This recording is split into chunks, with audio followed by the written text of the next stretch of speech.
Okay, first of all up here, the main menu bar. This is really a quick launch bar because all these icons are simply menu commands. Okay, so you know, I can click preferences and bring up my preferences menu instead of going Logic Pro, preferences. Okay, this icon here opens and closes the inspector column, but I can do the I key for that on the keyboard. By default the I key opens and closes the inspector column, so I don't need that.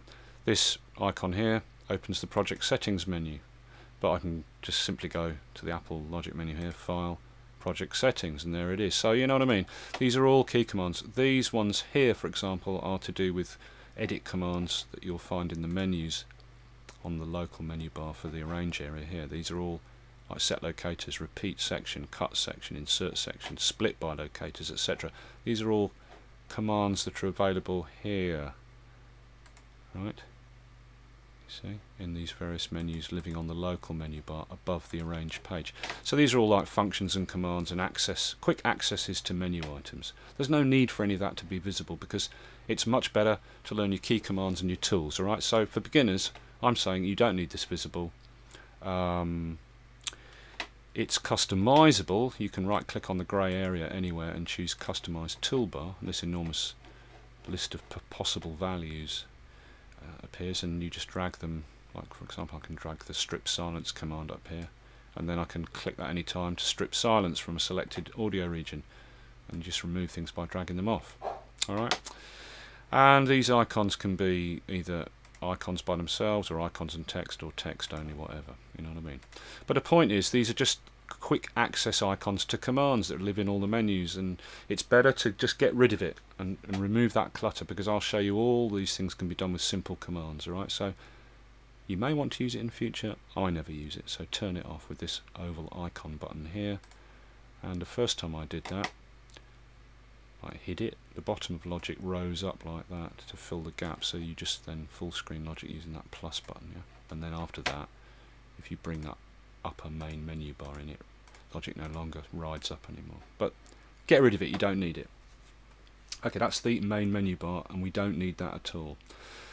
On the left you've got the inspector column, which opens by default with the I key as said, and that is basically all the parameters, in other words the inspector column, to inspect the parameters for the selected track that you've got highlighted here in this track list column.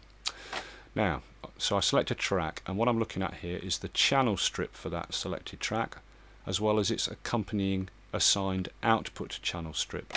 So in this case, this instrument track is there's its channel strip, and it's assigned here to output 1, 2.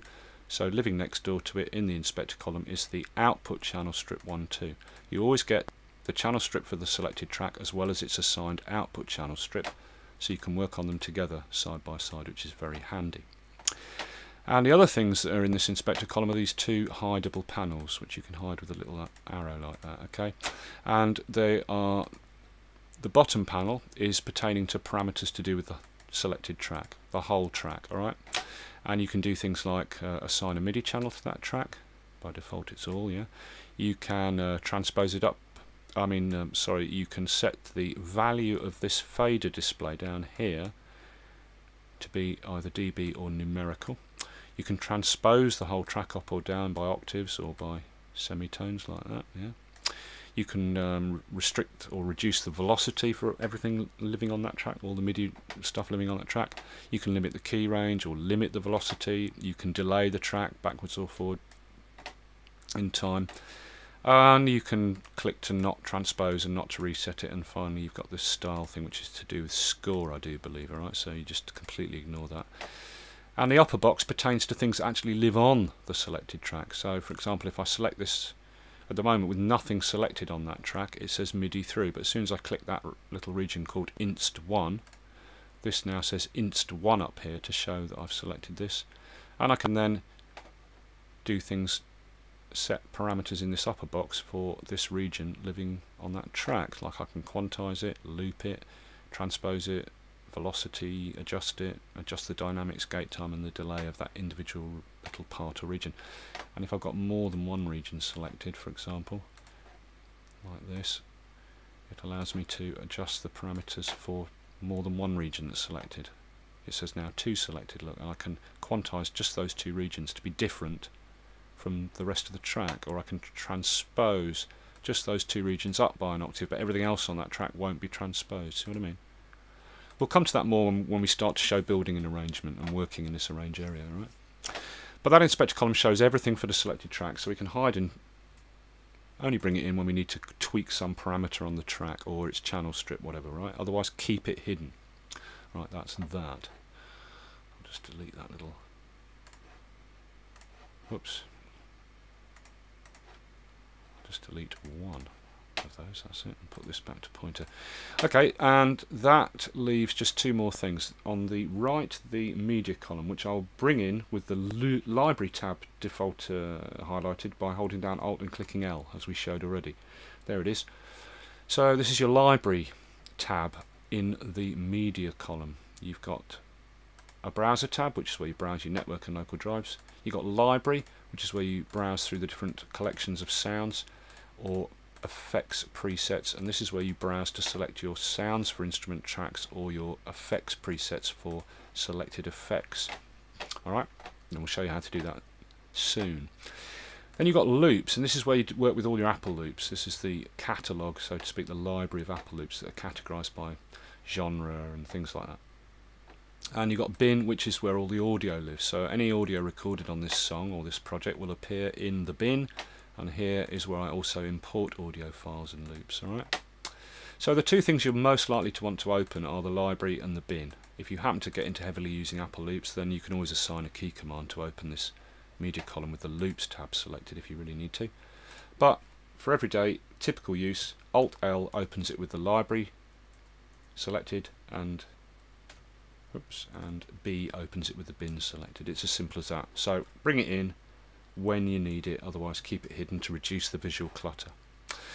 And that just leaves the transport bar, and I'll just right click anywhere on this grey area and this customized transport bar thing appears, and left click that and this menu pops up, and using this menu it's easy to see the different sections of the transport bar. It's divided into 3 sections. On the left are the actual transport buttons, okay, and that's this list here, transport. You can bring in any of these possible additional functions from default according to how much space, how much width you've got on your screen for that transport bar, right? And the right hand set of buttons are the modes and functions, things like loop range on off, drop in, punch in, you know, on off, solo on off, metronome on off, and you can add in additional functions and mode buttons there if you want from this list by just ticking them, right? And the middle bit is the display, showing things like your song position, left and right locator position, tempo, time signature, division, MIDI indicator, and your CPU and hard disk indicators, etc. Right? And what is important that must be showing here to follow this tutorial is this bit here that I'm clicking on, where it says 4, 4 and 16. And that's the time signature and the division. Alright, and that's here, look, in this display list, signature division. So make sure that's ticked. The best thing to do is just restore defaults and click OK. So we want this display here to say 4, 4 and 16. If this below here doesn't say 16, that division, simply hold down with the left mouse and drag up and down until it says 16. And on the 4, 4, if it doesn't say 4, 4, simply left click and hold down either side of that / and drag the number up and down until each side says 4, and then you've got it set in 4, 4. Alright, and that's a sort of brief look at the other bits of this arrange area. Okay, so let's move on now and look at this and just start concentrating on this whole working arrange page, and then we'll come to the individual editors after that. But let's just now look at the everything to do with this arrange area, the grid that displays and how that works with the snap and the drag menus in terms of manipulating parts. Okay, so let's move on to that.